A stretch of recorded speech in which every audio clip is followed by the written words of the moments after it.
Z vodstvom podjetja TPV Avtomotiv smo si ogledali potek dela pri postavitvi nove visokotehnološke tovarne v Brezini in pa Šentlenati. Veseli me, da je v Brezini že zgrajena nova tovarna, v kateri se že zmontirani visokotehnološki stroji, ki že poizkusno obratujejo. Prav tako pa se trenutno montira robotska varilna linija in linija visokotehnoloških strojev.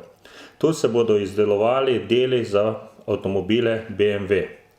Ogledali pa smo si tudi tovarno v Šentlenatu, kjer je podjetje odkupilo prostore bivšega propadlega podjetja Vina Brežice, prostore popolnoma obnovilo in jih povezalo z prostori TPV. V teh prostorih je že zmontirani visokotehnološki stroji in naprave, na kateri se že izdeluje proizvodnja podvozij za električne avtomobile Volvo.